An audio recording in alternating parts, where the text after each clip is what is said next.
na baka tinatagan niyo po si Vice President Sara Duterte. The bloody war on drugs, sir. Based sa statement po ng mga naging witness and resource person, sama na natin si Colonel Asierto. Is there a compelling reason to believe that the ex-president is really the mastermind of the EJK? Yan yung sa previous administration. Kasi there is a existing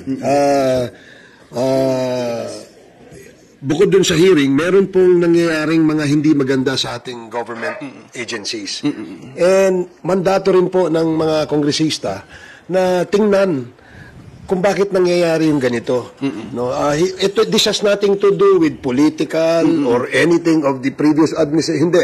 Nagkakataon lamang na kasi bago pa lang itong ating administrasyon sa ngayon, and karamihan ng mga government agencies or personalities in the agencies that are mentioned to be involved in this shenanigans. Kaya yun ang gusto nating matingnan. Saka,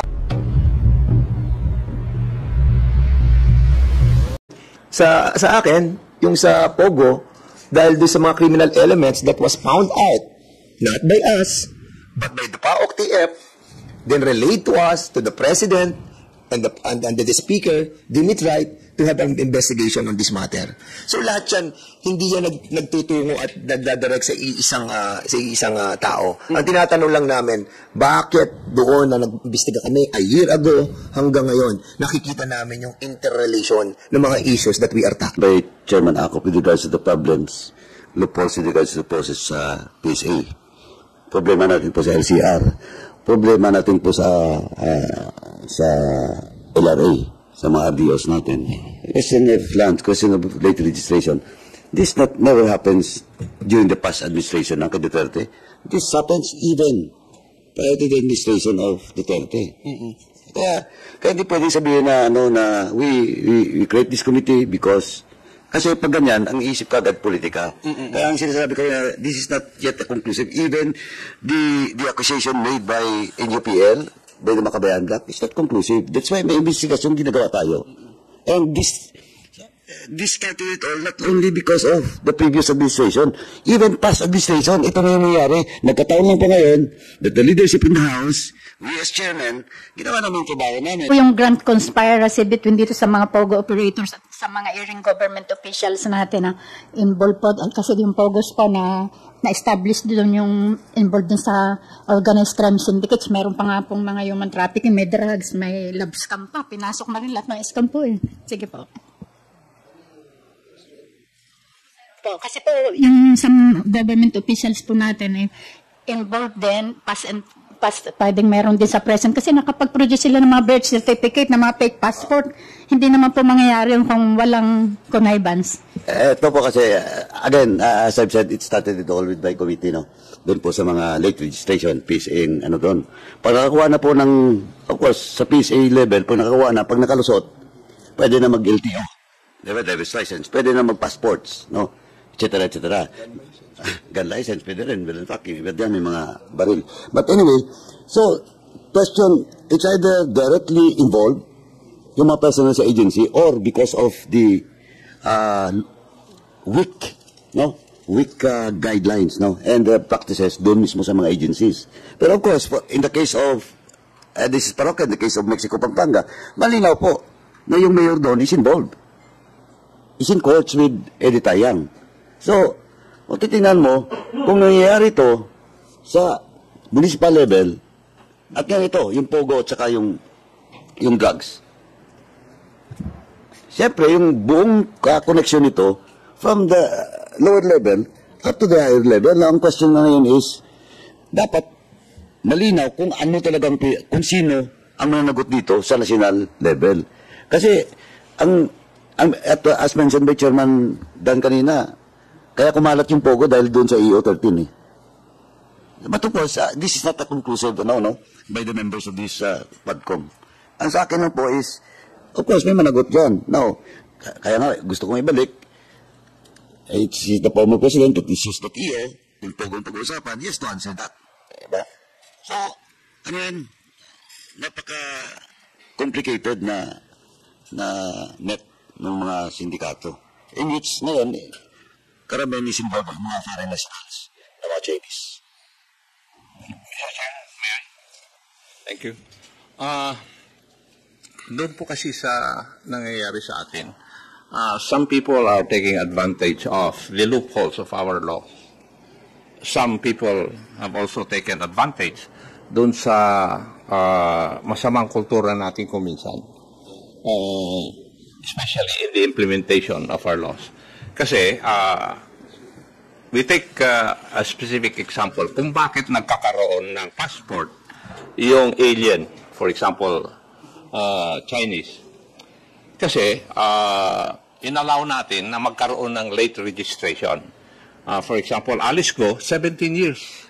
17 years old nung na-register yung birth niya eh. So, it was registered in the local civil registry. Hindi natin malam kung yung local civil registry, sinunod niya yung patakaran nila para magkaroon ng tamang late na pagka-register na kanyang birth. Now, tinanong din namin kasi i-report ng local civil registry sa PSA, where we get all our birth certificates to support yung ating pag-apply dun sa passport. Yung tinignan din namin yung protocol ng PSA, ang sagot nga sa amin nun, ministerial lang yung kanilang gawain eh. So there's something missing dun sa ating mga batas at sa ating mga guidelines or protocols. So we have to look into this para ma-plug yung mga loopholes na ito. And I think that's part of the reason why kailangan maimbestigan ng Quadcom para, yun nga, magkaroon ng remedial measures after the hearings conducted by this body. Thank you, Mr. Chair. Ako, sagutin ko lang yung katanungan mo na gaano kalawak, ano? So, sa investigasyon natin sa PNP, naniniwala tayo na maraming involved, doon lang sa successful operation, tapos na-relieve yung mga officers and men, tapos they were scattered all over the country. Instead, nandito sila, magpapatuloy ang laban doon sa mga illegal gamblings, illegal pogos, inalis sila dito sa kanilang area of jurisdiction na naging successful. We have found out na yung issue ng ng ating mga opisyal ay umaakyat hanggang itaas. Having said that, meron din sa issue ng mga LGUs, sa mga mayors. Well, hindi natin alam kung gaano kalawak itong involvement ng mga public official elected, and even yung mga appointed sa PSA. They were appointed, but of course hindi natin alam kung gaano kahaba yung ammunition ng mga ating mga kalaban. Kasi pipigil mo dito kaya lumalawak to dahil sa pera, no? So in other words, kaya natin inaalam dahil national security na nga po ang concern dito, yung ating pong bayan. So mamimili ka na dito, di ba? Pera o bayan. Yun lang po.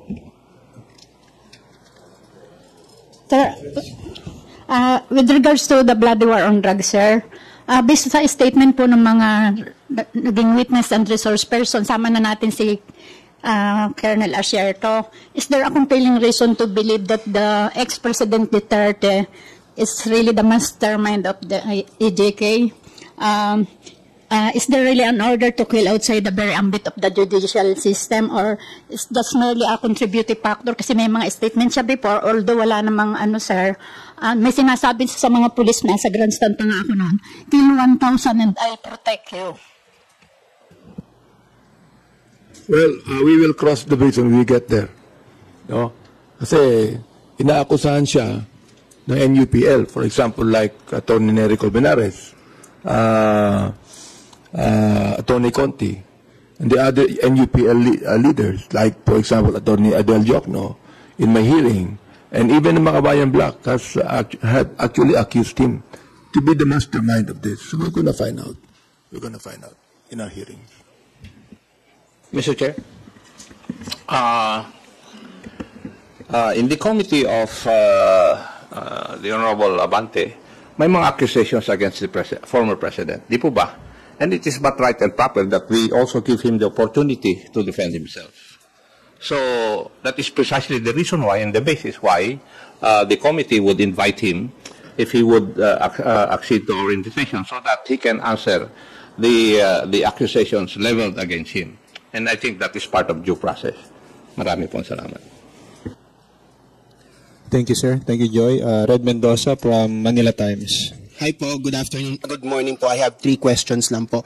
First, dikit ko lang po yung question ni Krisha kasi you said po na hindi nyo po na you're going to exhaust all measures to invite President Duterte sa hearing. Pero of course, meron po siyang karapatan tumanggi po. Are you avoiding a possible political repercussion sa mga supporters niya if you force him if you force yourselves to put him on a contempt order? Kasi baka magkaroon ng political repercussion especially sa mga supporters niya.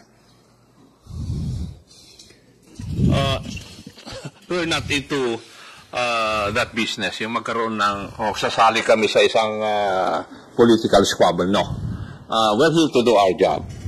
And our job is to find out whether the laws that we have enacted in Congress are properly implemented by the executive. Kasi yun naman ang pan eh. We enact the laws, the executive will implement these laws.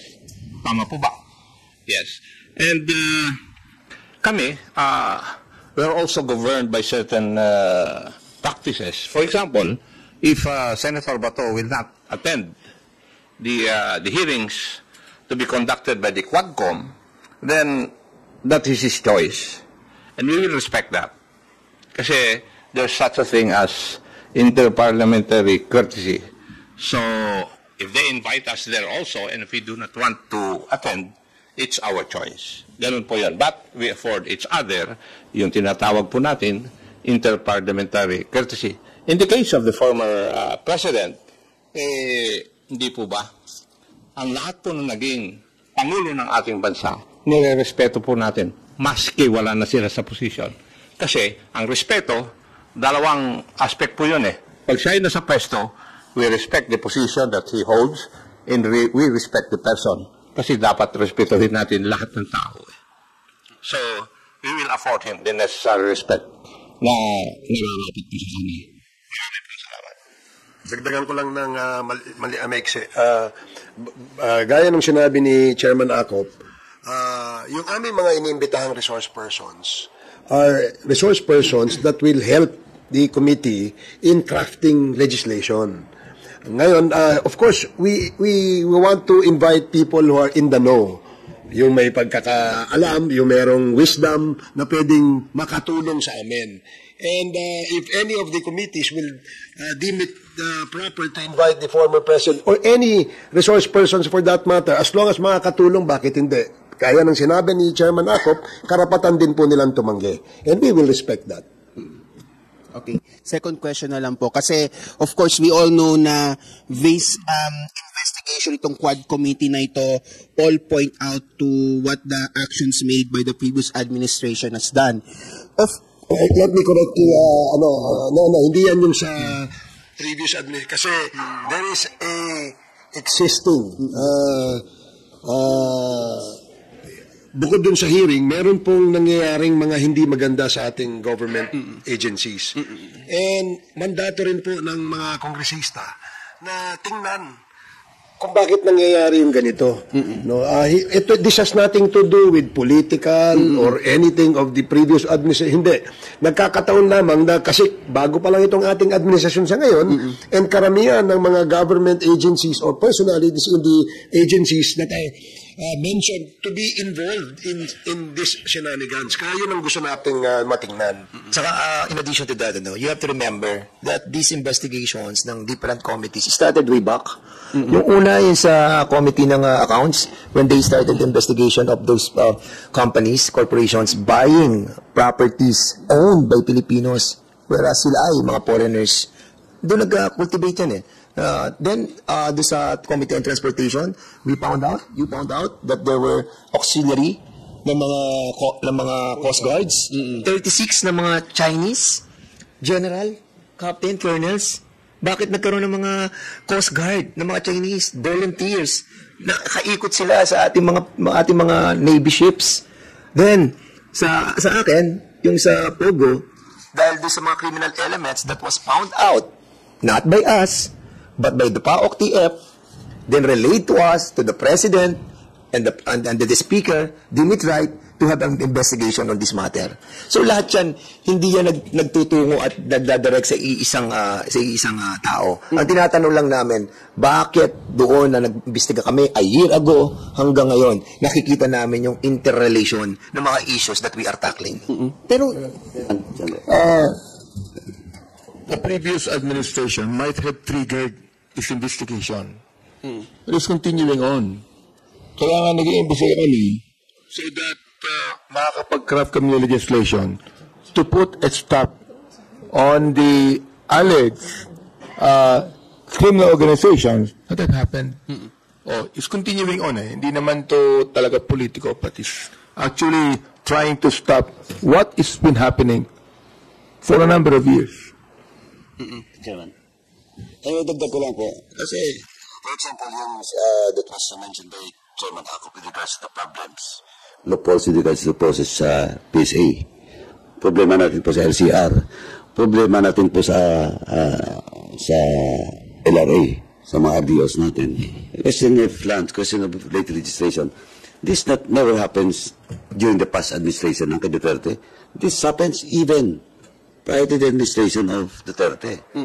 Kaya hindi pwedeng sabihin na, na we create this committee because kasi pag ganyan, ang iisip ka agad politika. Kaya ang sinasabi ko na this is not yet a conclusive. Even the accusation made by NUPL, by the Makabayan Black, is not conclusive. That's why may investigation ginagawa tayo.